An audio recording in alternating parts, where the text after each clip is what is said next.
ഇത് ന്യൂയോർക്കിന്റെ lower east സൈഡിലെ ഡിലാൻസി street നഗരത്തിലെ പ്രശസ്തമായ സ്ഥലങ്ങളിൽ ഒന്നല്ല, എന്നാൽ 50 വർഷം മുൻപ് നടന്ന സംഭവങ്ങൾ ഇന്നും നമ്മുടെ ജീവിതത്തെ സ്വാധീനിക്കുന്നു.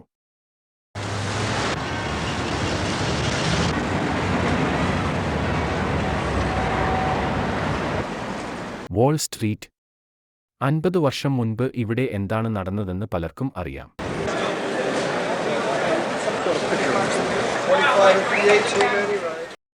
1929 ഒക്ടോബർ 29 സ്റ്റോക്ക് എക്സ്ചേഞ്ചിൽ വിപണി തകർന്നു. ഇതിനെ ബ്ലാക്ക് തർസ്ഡേ എന്ന പേരിൽ അറിയപ്പെടാൻ തുടങ്ങി. വാൾ സ്ട്രീറ്റ് തകർച്ചയ്ക്ക് ശേഷം അമേരിക്കൻ ചരിത്രത്തിലെ ഏറ്റവും മോശമായ സാമ്പത്തിക മാന്ദ്യത്തിന് തുടക്കം കുറിക്കുകയായിരുന്നു. ആ മാന്ദ്യത്തിന് മൂലകാരണമായി ക്യാപിറ്റലിസത്തിന്റെ പരാജയം ആണ് എന്നാണ് പറയുന്നത്. എന്നാൽ ഇത് സത്യമല്ല. ആ മിഥ്യാധാരണ ഇന്നും നിലനിൽക്കുന്നു. യഥാർത്ഥത്തിൽ നടന്നത് ഇതിൽ നിന്നെല്ലാം വ്യത്യസ്തമായ ഒന്നായിരുന്നു. പുറമേ കാര്യങ്ങൾ ആരോഗ്യകരമെന്നു തോന്നിയിരുന്നെങ്കിലും 1929 മധ്യത്തിൽ തന്നെ വ്യാപാരത്തിന്റെ നില താഴ്മയ്ക്ക് പോകാൻ തുടങ്ങിയിരുന്നു.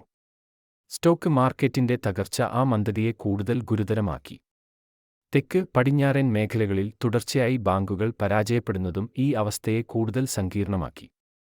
എന്നാൽ ഈ മന്ദഗതി അതിന്റെ ഏറ്റവും ഭീകര രൂപം പ്രകടിപ്പിച്ചത് ഈ തകർച്ചകൾ പ്രത്യേകിച്ച് ന്യൂയോർക്കിലേക്കും അതിനുശേഷം ബാങ്ക് ഓഫ് യുണൈറ്റഡ് സ്റ്റേറ്റ്സിന്റെ ആസ്ഥാനമായ ഈ കെട്ടിടത്തിലേക്കും എത്തിയപ്പോഴാണ്. ഈ ബാങ്കിന്റെ പരാജയം ദൂരവ്യാപകമായ പ്രത്യാഘാതങ്ങൾ ഉണ്ടാക്കി, എന്നാൽ അത് ഒരിക്കലും സംഭവിക്കാൻ പാടില്ലാത്തതായിരുന്നു. ചരിത്രത്തിന്റെ ഒരു പ്രത്യേക ഘട്ടത്തിൽ സംഭവിച്ച അപകടത്തിൽ ഈ ബാങ്ക് നിർണായക പങ്ക് വഹിച്ചു. എന്തുകൊണ്ട് ഇത് പരാജയപ്പെട്ടു? വളരെ മികച്ച ഒരു ബാങ്കായിരുന്നു അത്. സാമ്പത്തികമായി ഇതിലും മോശം നിലയിലുള്ള മറ്റ് ബാങ്കുകൾ ഇതിനു മുമ്പ് ബുദ്ധിമുട്ടുകൾ നേരിട്ടിരുന്നെങ്കിലും മറ്റ് ബാങ്കുകളുടെ സഹകരണത്തോടെ അവ രക്ഷപ്പെട്ടു. ഈ ബാങ്ക് രക്ഷപ്പെടാതിരുന്നതിന് കാരണം അതിന്റെ പ്രത്യേക സ്വഭാവമാണ്. ആദ്യം അതിന്റെ പേര് തന്നെ, ബാങ്ക് ഓഫ് യുണൈറ്റഡ് സ്റ്റേറ്റ്സ്. ഇത് അമേരിക്കയുടെ ഔദ്യോഗിക ബാങ്കാണെന്ന് കുടിയേറ്റക്കാർ തെറ്റിദ്ധരിച്ചു, പക്ഷേ ഇത് ഒരു സാധാരണ വാണിജ്യ ബാങ്കായിരുന്നു. 2. ഇതിന്റെ ഉടമസ്ഥർ ജൂതർ ആയിരുന്നു. അതുകൊണ്ട് ന്യൂയോർക്കിലെ നിരവധി ജൂത വ്യാപാരികളിൽ നിന്ന് വലിയ ഡെപ്പോസിറ്റുകൾ ആകർഷിക്കാൻ ബാങ്കിന് കഴിഞ്ഞു. ഇത് രണ്ടും മറ്റ് ബാങ്കുകൾക്ക് ഈ ബാങ്കിനോടുള്ള ശത്രുത കൂട്ടി. പേരിന്റെയും ഉടമസ്ഥരുടെയും അടിസ്ഥാനത്തിൽ ഈ ബാങ്കിന് ലഭിക്കുന്ന സ്വീകാര്യത മറ്റ് ബാങ്കർമാരുടെ അസൂയയ്ക്കും പാത്രമായി. അതുകൊണ്ട് അവർ ഈ ബാങ്കിനെക്കുറിച്ചുള്ള പല അഭ്യൂഹങ്ങൾ പ്രചരിപ്പിക്കുകയും ചെയ്തു. ഇതെല്ലാം ഈ ബാങ്കിനെ പറ്റി പൊതുജനങ്ങളുടെ ഇടയിൽ അഭിപ്രായം മോശമാക്കുന്ന ഒരു സാഹചര്യം സൃഷ്ടിച്ചു. അങ്ങനെ ഈ ബാങ്കിനെ രക്ഷിക്കാൻ നടത്തിയ ശ്രമങ്ങളിൽ അവർ തീരെ സഹകരിക്കാതിരിക്കുകയും ചെയ്തു. ഇതിന്റെ ഏതാനും ബ്ലോക്കുകൾ അപ്പുറം മാത്രം ആണ് ന്യൂയോർക്കിലെ ഫെഡറൽ റിസർവ് ബാങ്ക്. ഒരു പക്ഷേ അവർക്ക് ബാങ്ക് ഓഫ് യുണൈറ്റഡ് സ്റ്റേറ്റ്സിനെ രക്ഷിക്കാൻ കഴിഞ്ഞേനെ. അവരെ പ്രത്യേകിച്ചും, കൃത്യമായി പറഞ്ഞാൽ 17 വർഷം മുമ്പ് ബാങ്കുകൾ പരാജയപ്പെടുന്നത് തടയാൻ വേണ്ടി സൃഷ്ടിച്ച ഒരു സ്ഥാപനമായിരുന്നു അത്. ഫെഡറൽ റിസർവ് ബാങ്ക് ഓഫ് ന്യൂയോർക്കിന്റെ ഡയറക്ടർമാർ അന്ന് ഈ മുറിയിൽ യോഗം ചേർന്നു. ബാങ്ക് ഓഫ് യുണൈറ്റഡ് സ്റ്റേറ്റ്സിനെ രക്ഷിക്കാൻ ന്യൂയോർക്ക് സ്റ്റേറ്റ് ബാങ്കിംഗ് സൂപ്രണ്ടുമായി സഹകരിച്ച് ഒരു പദ്ധതിക്ക് അവർ രൂപം നൽകി. അവരുടെ പദ്ധതി പ്രകാരം ബാങ്ക് ഓഫ് യുണൈറ്റഡ് സ്റ്റേറ്റ്സിനെ സംസ്ഥാനത്തെ മറ്റ് നിരവധി ബാങ്കുകളുമായി ലയിപ്പിക്കാൻ ആവശ്യപ്പെട്ടു. കൂടാതെ ബാങ്ക് ഓഫ് യുണൈറ്റഡ് സ്റ്റേറ്റ്സിന്റെ ആസ്തികൾ സുരക്ഷിതവും സുസ്ഥിരവുമാണെന്ന് നിക്ഷേപകർക്ക് ഉറപ്പുവരുത്തുന്നതിനായി മറ്റ് ബാങ്കർമാർ ഒരു ഫണ്ടും ഗ്യാരണ്ടി നൽകണം. പദ്ധതി പ്രാബല്യത്തിൽ വരുത്താൻ റിസർവ് ബാങ്ക് ഒന്നിനു പുറകെ ഒന്നായി യോഗം വിളിച്ചു. അത് വീണ്ടും ഓണായി വീണ്ടും ഓഫായി കളിച്ചു. എന്നാൽ ഒടുവിൽ 1930 ഡിസംബർ 10 രാത്രി മുഴുവൻ നീണ്ടുനിന്ന ഒരു യോഗത്തിന്റെ അന്ത്യത്തിൽ മറ്റ് ബാങ്കർമാർ, പ്രത്യേകിച്ച് ജോൺ പിയർപോണ്ട് മോർഗൻ ഉൾപ്പെടെ ഉള്ളവർ, ഗ്യാരണ്ടി ഫണ്ടിലേക്ക് പണം നൽകാൻ വിസമ്മതിക്കുകയും രക്ഷാപദ്ധതി ഉപേക്ഷിക്കുകയും ചെയ്തു. അടുത്ത ദിവസം ബാങ്ക് ഓഫ് യുണൈറ്റഡ് സ്റ്റേറ്റ്സ് അതിന്റെ എല്ലാ വാതിലുകൾ അടച്ചു. പിന്നീട് ഒരിക്കലും ഈ ബാങ്ക് ബിസിനസ്സിനായി തുറന്നില്ല. നിക്ഷേപകർക്ക് തങ്ങളുടെ സമ്പാദ്യങ്ങൾ മരവിപ്പിക്കുകയും അവരുടെ ബിസിനസ് നശിപ്പിക്കപ്പെടുകയും ചെയ്തുകൊണ്ടുള്ള ഈ അടച്ചുപൂട്ടൽ അതിദാരുണമായിരുന്നു. എന്നിട്ടും ഒടുവിൽ ഈ ബാങ്ക് ലിക്വിഡേറ്റ് ചെയ്യപ്പെട്ടപ്പോൾ, അതും മാന്ദ്യത്തിന്റെ ഏറ്റവും മോശം വർഷങ്ങളിൽ തന്നെ, $92.5% തിരികെ നൽകാൻ സാധിച്ചു. അന്ന് മറ്റ് ബാങ്കുകൾ സഹകരിച്ചിരുന്നുവെങ്കിൽ ആരുടെയും ഒരു പൈസ പോലും നഷ്ടപ്പെടുത്താതെ ഈ ബാങ്കിനെ സംരക്ഷിക്കാൻ കഴിഞ്ഞേനെ. ന്യൂയോർക്കിലെ മറ്റ് ബാങ്കുകളെ സംബന്ധിച്ചിടത്തോളം ബാങ്ക് ഓഫ് യുണൈറ്റഡ് സ്റ്റേറ്റ്സ് അടച്ചുപൂട്ടിയാൽ പ്രാദേശികമായ ചില പ്രത്യാഘാതങ്ങൾ മാത്രം ഉണ്ടാക്കുമെന്നാണ് അവർ കരുതിയത്. അവർക്ക് പൂർണ്ണമായും തെറ്റി. ഈ ബാങ്കിൽ ധാരാളം നിക്ഷേപകർ ഉള്ളതിനാലും നിക്ഷേപകരിൽ പലരും ചെറുകിട വ്യവസായികളായതിനാലും ഇത് യുണൈറ്റഡ് സ്റ്റേറ്റ്സിൽ ഇതുവരെ പരാജയപ്പെട്ടിട്ടുള്ള ഏറ്റവും വലിയ ബാങ്കായതിനാലും ഫലങ്ങൾ വളരെ ദൂരവ്യാപകമായിരുന്നു. രാജ്യത്തുടനീളമുള്ള ജനങ്ങൾ തങ്ങളുടെ സേവിംഗ് ഫണ്ടുകളുടെ സുരക്ഷിതത്വത്തെക്കുറിച്ച് ആശങ്കാകുലരാകുകയും പിന്നീട് അവർ ഭയന്ന് അവ പിൻവലിക്കാനും തിരക്കുകൂട്ടി. ഇത് വലിയ നടുക്കങ്ങൾ ഉണ്ടാക്കി. ഇത് ബാങ്കുകളുടെ പരാജയങ്ങളുടെ ഒരു പരമ്പര തന്നെ സൃഷ്ടിച്ചു. ഈ സമയത്തെല്ലാം ഇത്തരം അടിയന്തിര സാഹചര്യത്തിൽ ബാങ്കുകളുടെ വാതിലുകൾ അടയ്ക്കാതെ നോക്കാനും പെട്ടെന്ന് ആവശ്യത്തിനുള്ള പണം നൽകാനുള്ള ഉത്തരവാദിത്തവും അധികാരവും കടമയും ഉള്ള ഫെഡറൽ റിസർവ് സിസ്റ്റം നിഷ്ക്രിയമായി നോക്കി നിന്നു. നമ്മുടെ ബാങ്കിംഗ് സംവിധാനത്തിന്റെ പ്രവർത്തന രീതി കൊണ്ടാണ് ബാങ്കുകളുടെ തകർച്ച വ്യാപിക്കുന്നത് തടയാൻ കഴിയാതിരുന്നത്. നമ്മൾ ഒരു ബാങ്കിലേക്ക് കുറച്ച് പണം നിക്ഷേപിക്കുമ്പോൾ ബാങ്ക് ആ പണം എടുത്ത് എവിടെയെങ്കിലും ഒരു നിലവറയിൽ സൂക്ഷിച്ചുവെച്ചു നമുക്ക് ആവശ്യമുള്ള സമയം വരെ കാത്തിരിക്കുമെന്ന് നിങ്ങൾ കരുതാം. എന്നാൽ ബാങ്കുകൾ അങ്ങനെ അല്ല പ്രവർത്തിക്കുന്നത്. നിങ്ങൾ ബാങ്കിൽ നിക്ഷേപിച്ച പണത്തിന്റെ വലിയൊരു ഭാഗം ഉടൻ തന്നെ ബാങ്ക് മറ്റൊരാൾക്ക് കടം കൊടുക്കുന്നു. അങ്ങനെയാണ് ആ പണത്തിന് പലിശ കൊടുക്കുന്നത്. അങ്ങനെയാണ് ബാങ്ക് അതിന്റെ ചിലവുകൾ നടത്തുന്നത്. ബാങ്കുകളിലെ എല്ലാ നിക്ഷേപകരും അവരുടെ നിക്ഷേപങ്ങൾ പണമാക്കി മാറ്റാൻ ഒരേ സമയം ശ്രമിക്കുകയാണെങ്കിൽ അതിനു വേണ്ട പണം രാജ്യത്തെ ഒരു ബാങ്കിലും ഉണ്ടാകില്ല. അത്തരമൊരു സാഹചര്യം തടയാൻ, ഒരു തകർച്ചയുടെ ആഘാതം കുറയ്ക്കാൻ, ആളുകൾ അങ്ങനെ പണം പിൻവലിക്കുന്നത് തടയുന്നതിന് എന്തെങ്കിലും ഒരു മാർഗമോ അല്ലെങ്കിൽ അത്രയും പണം ലഭിക്കാൻ കഴിയുന്ന ഒരു സ്രോതസ് ഉണ്ടായിരിക്കണം. ശരിക്കും ഫെഡറൽ റിസർവ് സിസ്റ്റം അതിനുവേണ്ടി ഉണ്ടാക്കിയതായിരുന്നു. ഒരു തകർച്ച നേരിടുമ്പോൾ നിക്ഷേപകരുടെ ആവശ്യത്തിനുള്ള അധിക പണം ബാങ്കുകൾക്ക് ഫെഡറൽ റിസർവ് നൽകണം.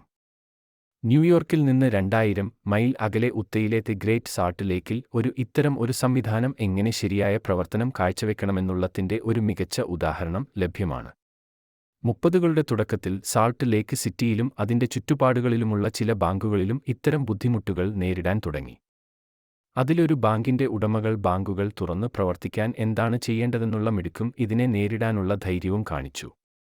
പേടിച്ച നിക്ഷേപകർ അവരുടെ പണമെല്ലാം പിൻവലിക്കാൻ മുറവിളി കൂട്ടാൻ തുടങ്ങിയപ്പോൾ ജോർജ് എക്ലെസിന്റെ ജോലികളിലൊന്ന് തർച്ച എങ്ങനെ കൈകാര്യം ചെയ്യണമെന്ന് തന്റെ കാഷ്യർമാരെ അറിയിക്കുക എന്നതായിരുന്നു. ശരി, ഞങ്ങൾ ഞങ്ങളുടെ എല്ലാ ജീവനക്കാരെയും ഒരുമിച്ച് വിളിച്ചു. 8 മണിക്ക് ഓരോരുത്തരും അവരുടെ സ്ഥലത്ത് ബാങ്കിലുണ്ടായിരിക്കണമെന്ന് അവരോട് പറഞ്ഞു. ഒന്നും സംഭവിക്കാത്ത രീതിയിൽ പ്രവർത്തിക്കുക. കഴിയുമെങ്കിൽ നിങ്ങളുടെ മുഖത്ത് പുഞ്ചിരി നിറക്കാൻ ശ്രമിക്കുക. കഴിയുമെങ്കിൽ ഞാനും. ഞങ്ങൾക്ക് 4 സേവിങ്സ് അക്കൗണ്ട് വിൻഡോകളുണ്ട്. ഒരിക്കലും നിങ്ങൾ വിൻഡോ വിട്ടുപോകരുത്. ഉച്ചഭക്ഷണ സമയത്തോ മറ്റെന്തെങ്കിലും ആവശ്യത്തിനുമല്ലാതെ ഞങ്ങൾ പറഞ്ഞു. ദിവസം മുഴുവനും എല്ലാ ജാലകങ്ങളും തുറന്നുതന്നെ ഇരിക്കണം. എന്നാൽ പ്രധാന കാര്യം ശ്രദ്ധിക്കേണ്ടത് എന്താണാൽ നിങ്ങൾക്ക് മുമ്പിൽ ഒരു വലിയ വരി ഉണ്ടാകും. അതിനാൽ നിങ്ങൾ ജോലി ധൃതിയിൽ ചെയ്യേണ്ട കാര്യമില്ല. കാരണം വരി തുടരാൻ പോകുകയാണ്. അതിനാൽ ഇപ്പോൾ നിങ്ങൾക്ക് ഒരു പണം പിൻവലിക്കാനുള്ള സ്ലിപ്പും പാസ്ബുക്കും ലഭിച്ചാൽ ആദ്യം പോയി ഒപ്പ് പരിശോധിക്കുക. നിങ്ങളുടെ സുഹൃത്ത് ജോൺ ജോൺസിനെ നിങ്ങൾക്ക് അറിയാമെങ്കിലും അത് ചെയ്യണം. അത് സമയം വൈകിപ്പിക്കാൻ വേണ്ടിയാണ്, സമയം കടന്നുപോകാൻ മാത്രം. അതിനുശേഷം നിങ്ങൾ പണം കൊടുക്കുമ്പോൾ നിങ്ങൾ $100 ബില്ലുകളായി കൊടുക്കാൻ പോകുന്നില്ല. 5, 10, 20 എന്നിവയിൽ കൊടുക്കുന്നു.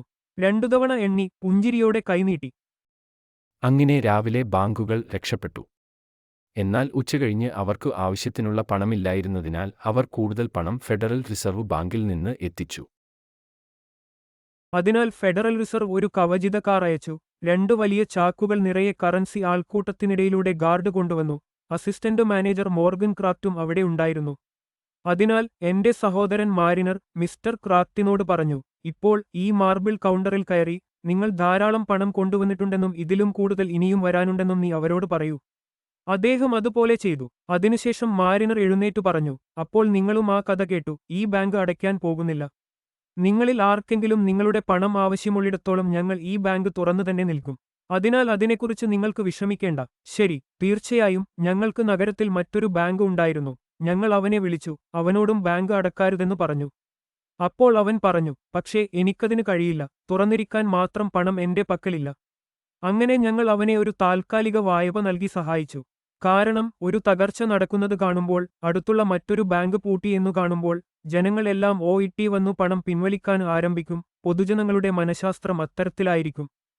ആദ്യ ദിവസം ബാങ്ക് അതിജീവിച്ചു. മനഃശാസ്ത്രം മാറേണ്ട സമയമായി. രണ്ടാമത്തെ ദിവസം വളരെ വ്യത്യസ്തമായിരിക്കും.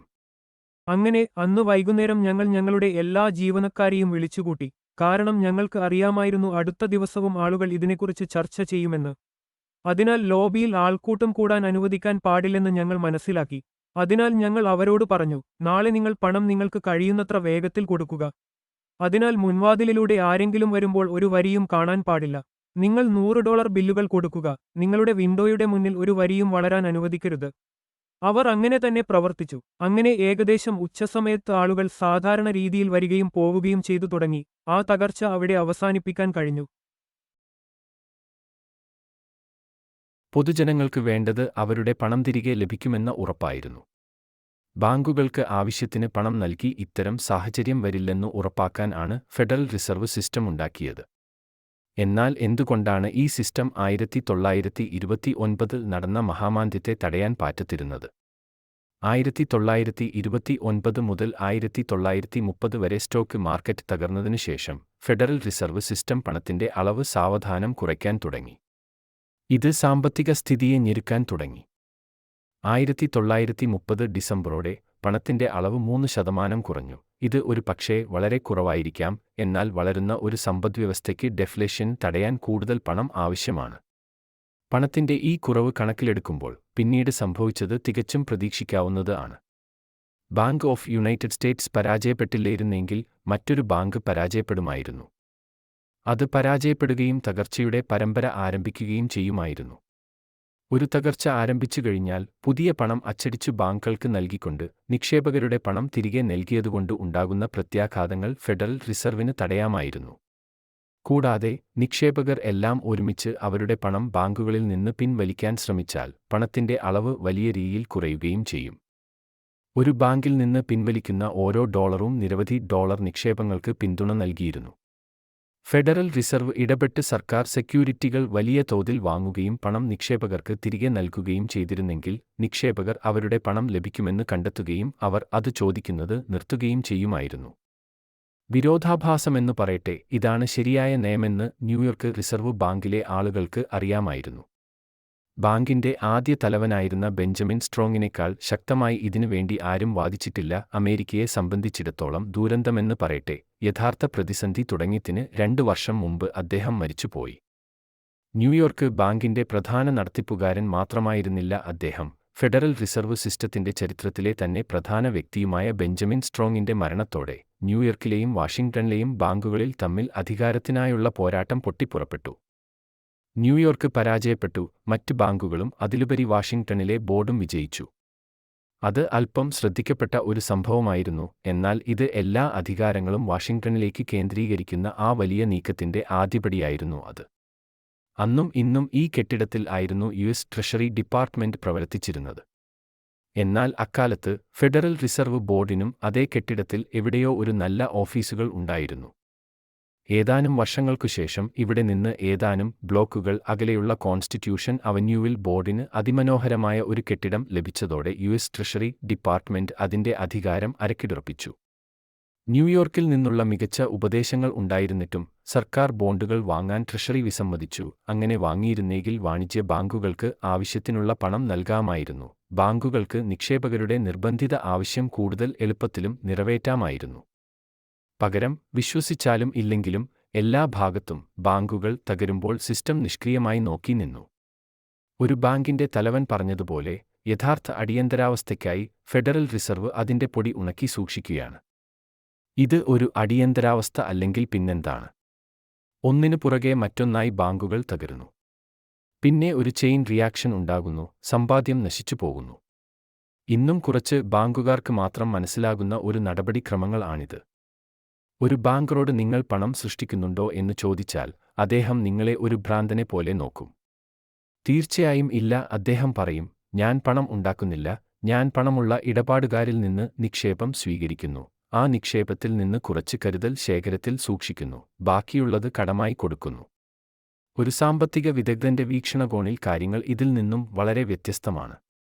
മുമ്പ് ഞാൻ വിശദീകരിച്ചതുപോലെ ബാങ്കുകളുടെ ബുക്കിലെ നിക്ഷേപങ്ങളിൽ ഭൂരിഭാഗവും ഒരു അക്കൗണ്ടന്റിന്റെ എഴുതിവെച്ചവ മാത്രമാണ്. ബാങ്കർക്ക് ആ ലളിതമായ കാര്യം അറിയില്ല, കാരണം അത് ഈ ബാങ്കിൽ വച്ചല്ല കൈകാര്യം ചെയ്യുന്നത്. ബാങ്കുകൾ തമ്മിലുള്ള ഇടപാടുകളുടെ ഫലമായാണ് ബാങ്കിൽ പണം എത്തുന്നത്. ഫെഡറൽ റിസർവ് നടത്തിയിരുന്ന ആളുകൾക്ക് ഈ കാര്യം നന്നായി അറിയാമായിരുന്നു. ഒരു ബാങ്കിൽ നിന്ന് വായ്പയെടുത്ത പണമാണ് മറ്റൊരു ബാങ്കിൽ നിക്ഷേപമായി വരുന്നത്. എന്നാൽ മാന്ദ്യത്തിൽ കാര്യങ്ങൾ നേരെ മറിച്ചാണ് സംഭവിച്ചത്. ബാങ്കുകളിലെ സമ്പാദ്യങ്ങൾ എല്ലാം തീർന്നു പോകുകയായിരുന്നു. ഫെഡറൽ റിസർവ് അത് സംഭവിക്കാൻ അനുവദിക്കുകയും ചെയ്തു. അതുകൊണ്ട് എന്തു സംഭവിച്ചു എന്നാൽ 1933 ആയപ്പോഴേക്കും യുണൈറ്റഡ് സ്റ്റേറ്റ്സിലെ പണത്തിന്റെ അളവ് മൂന്നിലൊന്നായി കുറഞ്ഞു. മന്ദഗതിയിലുള്ള ത്രോട്ടിലിംഗ് കഴുത്ത് ഞെരിക്കുന്നതായി മാറി. 1929 ആളുകൾ നിക്ഷേപിച്ച ഓരോ $3 $2 മാത്രമായി അവശേഷിച്ചു. 1929 ഉള്ള ഓരോ 3 ബാങ്കുകളിൽ 2 എണ്ണം വെച്ച് പൂട്ടിപ്പോകുകയും ചെയ്തു. ഫെഡറൽ റിസർവ് സിസ്റ്റത്തിന്റെ കഴിവുകേടിന്റെ സംഭാവനയാണ് ആ ഭയാനകമായ മാന്ദ്യം. അവരുടെ സാമ്പത്തിക നയം ഒരു തിരിച്ചുവരവിന്റെ പ്രതീക്ഷകളെ തല്ലിക്കെടുത്തി. വീണ്ടും മോശമായ കാര്യം എന്തെന്നാൽ ഈ വാതിലുകൾക്ക് പിന്നിൽ കിടക്കുന്നത് ഒരു കാര്യം കാരണം ആ മാന്ദ്യം ലോകമെമ്പാടും പടർന്നു പിടിച്ചു. ഇത് ന്യൂയോർക്കിലെ ഫെഡറൽ റിസർവ് ബാങ്കിന്റെ നിലവറയാണിത്. ലോകത്തിലെ ഏറ്റവും വലിയ സ്വർണ്ണ ശേഖരം ഇവിടെ സ്ഥിതി ചെയ്യുന്നു.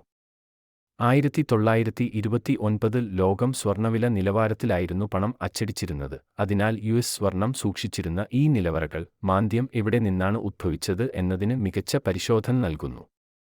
യൂറോപ്പിലോ ലോകത്ത് മറ്റെവിടെയെങ്കിലുമോ മാന്ദ്യം ആരംഭിച്ചിരുന്നെങ്കിൽ യുഎസിന് സ്വർണം നഷ്ടപ്പെടുമായിരുന്നു. വന്നതിനേക്കാൾ കൂടുതൽ സ്വർണം രാജ്യത്തിന് പുറത്തേക്ക് ഒഴുകുമായിരുന്നു. മറുവശത്ത് അമേരിക്കയിൽ മാന്ദ്യം ആരംഭിച്ചാൽ നേരെ വിപരീതമായിരിക്കും സംഭവിക്കുക. ഇവിടുത്തെ മാന്ദ്യത്തിന്റെ ആഘാതത്തിൽ വിദേശത്തേക്ക് പോകുന്നതിനേക്കാൾ കൂടുതൽ സ്വർണം വിദേശത്ത് നിന്ന് വരും. യഥാർത്ഥത്തിൽ അതുതന്നെയാണ് സംഭവിച്ചത്. അന്താരാഷ്ട്ര പണസമ്പ്രദായം സ്വർണത്തെ അടിസ്ഥാനമാക്കിയപ്പോൾ കളിയുടെ നിയമങ്ങൾ ഇവയായിരുന്നു. ഫെഡറൽ റിസർവ് നൽകുന്ന പണത്തിന്റെ അളവ് നിയന്ത്രിക്കേണ്ടത് അമേരിക്കയിലെ സ്വർണമാണ്. അതാകട്ടെ ഫെഡറൽ റിസർവ് വാണിജ്യ ബാങ്കുകൾ നൽകുന്ന പണത്തിന്റെ അളവിനെ നിയന്ത്രിച്ചു. ഇത് വ്യക്തികൾക്കും ബിസിനസ്സുകൾക്കും വ്യവസായങ്ങൾക്കും ബാങ്കുകളിൽ നിന്ന് ലഭിക്കുന്ന പണത്തിന്റെ അളവ് നിയന്ത്രിക്കുന്നു. ഫലം, ഒരു പണഘടന എല്ലാം യുണൈറ്റഡ് സ്റ്റേറ്റ്സിലെ നിലവറകളിലെ സ്വർണത്തിന്റെ അളവുമായി ബന്ധിപ്പിച്ചിരിക്കുന്നു. എന്നാൽ 1930 ഫെഡറൽ റിസർവ് അതിന്റെ നിയമങ്ങൾ പാലിച്ചില്ല. ബാങ്കുകൾ തകരാൻ ആരംഭിക്കുമ്പോൾ അത് നിശ്ചലമായി നോക്കിനിന്നു. ഓരോ ബാങ്ക് പൂട്ടുമ്പോഴും മൊത്തം പണലഭ്യത കുറഞ്ഞുകൊണ്ടിരുന്നു. അത് കാരണം ബിസിനസ്സുകളും വ്യവസായങ്ങളും അനിവാര്യമായും പരാജയപ്പെടാൻ തുടങ്ങി. ഇപ്പോൾ ദരിദ്രരായ അമേരിക്കക്കാർ വിദേശത്ത് നിന്ന് വാങ്ങുന്നത് കുറഞ്ഞു തുടങ്ങി. ഇത് ബ്രിട്ടനെ സാരമായി ബാധിച്ചു. യുണൈറ്റഡ് സ്റ്റേറ്റ്സ് പോലെ ബ്രിട്ടനും സ്വർണവുമായി ബന്ധിപ്പിച്ച സ്വന്തം പണഘടന ഉണ്ടായിരുന്നു. ബ്രിട്ടൻ ഇപ്പോൾ വിദേശത്തേക്ക് കുറച്ചേ വിൽക്കാൻ കഴിയുന്നുള്ളൂ എന്നതായിരുന്നു പ്രശ്നം. വിദേശത്ത് നിന്ന് കടം വാങ്ങുന്നത് വെട്ടിക്കുറച്ചെങ്കിലും മതിയായില്ല. ഗോൾഡ് സ്റ്റാൻഡേർഡിന്റെ നിയമങ്ങൾ അനുസരിച്ച് വിനിമയ നിരക്കിന്റെ വ്യത്യാസം സ്വർണത്തിൽ തന്നെ നൽകണം. അങ്ങനെ ബ്രിട്ടനിൽ നിന്ന് വിനിമയ നിരക്കിന്റെ വ്യത്യാസം കാരണം നഷ്ടപ്പെട്ട ഓരോ സ്വർണ്ണക്കട്ടിയുടെ അളവിൽ അവിടുത്തെ പണത്തിന്റെ അളവ് കുറഞ്ഞു. ബ്രിട്ടനിൽ ഇതിനകം ആരംഭിച്ചിരുന്ന മാന്ദ്യം കൂടുതൽ വഷളായി. ബ്രിട്ടീഷ് സ്വർണം അമേരിക്കയിലേക്ക് ഒഴുകി. ഈ പ്രതിസന്ധി ഒരു പുതിയ പണഘടനയുടെ ആവശ്യത്തിലേക്ക് വിരൽ ചൂണ്ടുന്നത്. എന്നാൽ ഫെഡറൽ റിസർവ് അത് അനുവദിച്ചില്ല. സ്വർണം വെറുതെ പൂട്ടിയിട്ട നിലയിലായിരുന്നു. ഫലങ്ങൾ, പ്രതിസന്ധിയിൽ അകപ്പെട്ട ബ്രിട്ടൻ 1931 സ്വർണത്തിന്റെ അളവും പണവും തമ്മിലുള്ള ബന്ധം മുറിച്ച് സ്വർണ്ണ നിലവാരത്തിൽ നിന്ന് പുറത്തുകടന്നു. ചരിത്രത്തിലെ ഏറ്റവും മോശമായ മാന്ദ്യം അനുഭവിക്കുന്ന യുണൈറ്റഡ് സ്റ്റേറ്റ്സിന്റെ കയ്യിൽ ധാരാളം സ്വർണം ഉണ്ടായിട്ടും ഒരു ഫലമുണ്ടായില്ല. ഈ സംഭവങ്ങൾ ഏകദേശം 50 വർഷം മുമ്പാണ് നടന്നതെങ്കിലും ഇന്നത്തെ നമ്മുടെ പല നയങ്ങളും അവയിൽ നിന്ന് നേരിട്ട് ഉരുത്തിരിഞ്ഞതാണ്. ലോകമെമ്പാടുമുള്ള സെൻട്രൽ ബാങ്കർമാർ, എല്ലായിടത്തും സർക്കാർ ഉദ്യോഗസ്ഥർ ഒരു പുതിയ മഹാമാന്ദ്യത്തെ ഭയപ്പെടുന്നു. അതിനാൽ അവർ നേരെ എതിർ ദിശയിലേക്ക് നീങ്ങി. പണശോഷണത്തിന്റെ പ്രശ്നത്തിന് പകരം പണപ്പെരുപ്പത്തിന്റെ പ്രശ്നമാണ് ഇപ്പോൾ നമ്മൾ അഭിമുഖീകരിക്കുന്നത്. ഇന്ന് നമ്മെ അലട്ടുന്ന പണപ്പെരുപ്പത്തിന്റെ പ്രശ്നങ്ങൾ 1929 മുതൽ 1933 വരെ നമ്മെ ബാധിച്ച പണശോഷണത്തിൽ നിന്ന് നേരിട്ട് ഉരുത്തിരിഞ്ഞതാണ്. സ്വതന്ത്ര കമ്പോള മുതലാളിത്തം പരാജയപ്പെട്ടുവെന്ന് ആളുകൾ വിശ്വസിച്ചു. പകരം വയ്ക്കാൻ എന്തെങ്കിലും ആവശ്യമായിരുന്നു. ഇംഗ്ലണ്ടിലെ കേംബ്രിഡ്ജ് സർവകലാശാലയിൽ 30 കളിൽ ഒരു പുതിയ യാഥാസ്ഥിതികത ഉയർന്നുവന്നു. അത് ഇന്നും ശക്തമായി നിലകൊള്ളുന്നു. ബ്രില്യന്റ് ആയ ഒരുപാട് പേരെ അതിന്റെ സ്വാധീനിക്കാൻ ആ ആശയങ്ങൾക്ക് കഴിഞ്ഞു. ജോൺ മെയ്നാർഡ് കെയ്ൻസ് എക്കാലത്തെയും മികച്ച ഒരു സാമ്പത്തിക വിദഗ്ധനാണ്. തന്റെ തലമുറയിലെ മറ്റ് സാമ്പത്തിക വിദഗ്ധരെപ്പോലെ മഹാമാന്ദ്യം ഒരു വിരോധാഭാസവും വെല്ലുവിളിയുമായി അദ്ദേഹത്തിന് തോന്നി. ഇത് ഒരു ഊരാക്കുടുക്കയായിരുന്നു, കാരണം ഇത് സാമ്പത്തിക വിദഗ്ധർ കണക്കാക്കുന്ന ചില അടിസ്ഥാന തത്വങ്ങൾക്ക് വിരുദ്ധമാണെന്ന് തോന്നുന്നു. കെയ്ൻസ് സാങ്കേതിക മികവും സങ്കീർണവുമായ ഒരു പുതിയ സിദ്ധാന്തം കൊണ്ടുവന്നു. അതിന് എന്താണ് സംഭവിക്കുന്നതെന്ന് വിശദീകരിക്കാൻ കഴിയുക മാത്രമല്ല, ഈ മാന്ദ്യത്തിൽ നിന്ന് പുറത്തു കടക്കാനുള്ള വഴികളും ഇനി ഭാവിയിൽ സമാനമായ മാന്ദ്യങ്ങൾ ഒഴിവാക്കാനുമുള്ള വഴികളും വാഗ്ദാനം ചെയ്തു. അദ്ദേഹത്തിന്റെ സിദ്ധാന്തത്തിന്റെ കാതൽ അനുസരിച്ച് മൊത്തം പണത്തിന്റെ അളവിന് എന്ത് സംഭവിച്ചു എന്നത് പ്രധാനമല്ലായിരുന്നു. ഒരു പ്രത്യേക വിധത്തിലുള്ള ചിലവഴിക്കലാണ് ശരിക്കും പ്രധാനം, സാമ്പത്തിക വിദഗ്ധരുടെ ശൈലിയിൽ സ്വയംഭരണ ചെലവ്. അത് എന്ത് തരത്തിലുള്ള ചെലവാണ്? ഫാക്ടറികൾ നിർമ്മിക്കുന്നതിലും മെഷീനുകളുടെ എണ്ണം കൂട്ടുന്നതിലും ഇൻവെന്ററികളിലേക്ക് കൂട്ടിച്ചേർക്കുന്നതിലും ബിസിനസ് സംരംഭങ്ങൾ നടത്തുന്ന നിക്ഷേപമായിരിക്കാം ഇത്. വീട് പണിയാൻ വ്യക്തികൾ ചെലവഴിക്കുന്നതാകാം. അല്ലെങ്കിൽ ഏറ്റവും പ്രധാനമായി അത് ഗവൺമെന്റിന്റെ കമ്മി ചെലവാകാം.